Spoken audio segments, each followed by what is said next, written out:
Hello welcome to yellow bunny. അപ്പോൾ ഇന്ന് തൊട്ടിട്ട് എനിക്ക് ഓൺലൈനിൽ ട്യൂഷൻ തുടങ്ങുകയാണ്. അപ്പോൾ അതിൻ്റെ പ്രിപ്പറേഷൻസും കാര്യങ്ങളൊക്കെ കാണിക്കാൻ വേണ്ടിയിട്ടാണ് ഇന്ന് ഞാൻ വന്നിട്ടുള്ളത്. അപ്പോൾ ഇന്നെന്ന് വെച്ചാൽ മെയ് 5-ാം തീയതിയാണ് ക്ലാസ് തുടങ്ങണത്. ഞാൻ എക്സാമിനറിലാണ് ചേർന്നിട്ടുള്ളത്. ഞാൻ 10ന്നും +1 എന്നൊക്കെ ക്രാഷ് ബാച്ചിലുണ്ടായിരുന്നു. ഞാൻ അപ്പോൾ ഫുൾ ബാച്ചിലുണ്ടായിരുന്നില്ല. അപ്പം +2 ഞാൻ ഫുൾ ബാച്ചായിട്ട് ജോയിൻ ചെയ്തിട്ടുണ്ട്. അപ്പോൾ വീര ബാച്ചിലാണ് ഞാനുള്ളത് എന്ന് വെച്ചാൽ നമ്മുടെ +2 + JE ബാച്ചാണ്. അപ്പോൾ നമുക്ക് ഞാൻ നേരത്തെ ജോയിൻ ചെയ്തുകൊണ്ട് ഫ്രീ ആയിട്ട് എനിക്ക് ബുക്ക് സെറ്റൊക്കെ കിട്ടിയിട്ടുണ്ടായിരുന്നു. അത് ഇന്നാണ് വന്നത്. അതവിടെ നിൽക്കട്ടെ. ഇനി നമുക്ക് നോട്ട് ബുക്കിലേക്ക് നോക്കാം. അപ്പോൾ ഞാൻ നോട്ട് ബുക്ക് ചട്ടയൊക്കെ ഇടുകയാണ്. എന്തിനാണ് ചട്ട ഇടുന്നതെന്ന് എനിക്ക് തന്നെ അറിയില്ല. എനിക്ക് നല്ല ഇഷ്ടമാണ് ഇങ്ങനെ ബ്രൗൺ പേപ്പറിൽ പൊതിഞ്ഞിട്ട് ബുക്ക് ഇങ്ങനെ ഭയങ്കര ഭംഗിയിൽ കൊണ്ടു നടക്കുന്നത്. ഇത് ട്യൂഷന് വേണ്ടി വാങ്ങിയ ബുക്കാണ്, എന്നാൽ അതും ഞാൻ ചട്ടടും. ഈ ചട്ടടുന്ന എല്ലാവർക്കും അറിയാമെന്ന് വിചാരിക്കും. ഞാൻ സ്പീഡിലാണ് കാണിക്കുന്നത്.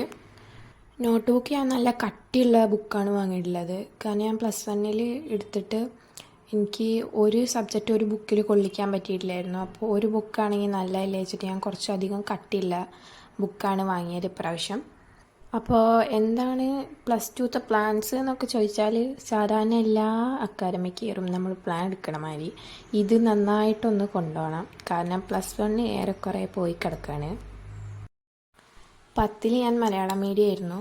അപ്പോൾ പിന്നെ +1ക്ക് വന്നിട്ട് ഞാൻ കമ്പ്യൂട്ടർ സയൻസാണ് അതെടുക്കും. പിന്നെ എല്ലാം കൂടി ഇംഗ്ലീഷ് ആയപ്പോൾ എനിക്ക് എല്ലാ തരം പ്രശ്നങ്ങളും ഉണ്ടായിരുന്നു.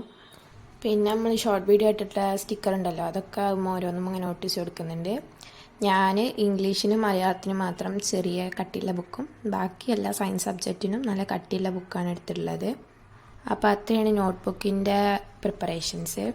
പിന്നെ ഞാൻ എല്ലാ വർഷവും ഞാൻ ബുള്ളറ്റ് ജേർണൽ ഇങ്ങനെ സ്റ്റാർട്ട് ചെയ്ത് വയ്ക്കും. പക്ഷേ അധികമൊന്നും പോവില്ല. ഇപ്രാവശ്യം ഞാൻ ഏറെക്കുറെയൊക്കെ ചെയ്ത് വെച്ചിട്ടുണ്ട്. അപ്പോൾ അത് അധികം പോകുമെന്നാണ് ഞാൻ വിശ്വസിക്കുന്നത്.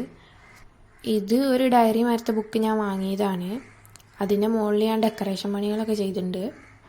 ആദ്യം തന്നെ പേരൊക്കെ എഴുതാനുള്ള ഒരു ഇത് കൊടുത്തിട്ടുണ്ട്. പിന്നെ കലണ്ടർ, അത് കഴിഞ്ഞിട്ട് സ്റ്റഡി ടിപ്സ്, ഗോൾസ്, പിന്നെ മെയിൽ ട്യൂഷൻ തുടങ്ങുന്നതുകൊണ്ട് ഞാൻ മെയിൻ കൂടെ ആഡ് ചെയ്തിട്ടുണ്ട്. പിന്നെ budget tracker, reading tracker, study tracker, sleep tracker. അപ്പോൾ അത്രയാണ് ബുള്ളറ്റ് ജേർണൽ.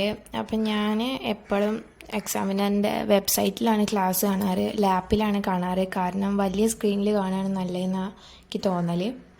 ക്ലാസ് 7 മണിക്ക് ലൈവായിട്ടാണ്. പക്ഷെ ഞാൻ ഇപ്പോൾ രാവിലെ കുറച്ച് ഇംഗ്ലീഷൊക്കെ കാണാൻ വിചാരിച്ചു. കാരണം നമുക്ക് ലൈവ് ക്ലാസ് സയൻസ് സബ്ജക്ട്സിന് മാത്രമേ ഉള്ളൂ. അപ്പോൾ ഞാൻ പ്രിപ്പറേഷൻസ് കാണിക്കാൻ അപ്പോൾ ഇതിൻ്റെ ഇടയിൽ ഇത് ആഡ് ചെയ്തെന്നുള്ളൂ. അപ്പോൾ അത്രയാണ് ഇന്നത്തെ വീഡിയോ. ഞാനാകെ ബുക്സ് മാത്രമേ ഇപ്പോൾ വാങ്ങിയിട്ടുള്ളൂ. അപ്പോൾ നമ്മൾ ബാക്കി സ്റ്റേഷനറി സാധനങ്ങളൊക്കെ വാങ്ങുമ്പോൾ ബാക്ക് ടു സ്കൂൾ പർച്ചേസിങ്ങിൻ്റെ വീഡിയോ ആയിട്ട് വരാം. അപ്പോൾ അത്രയാണ് ഇന്നത്തെ വീഡിയോ. Thanks for watching.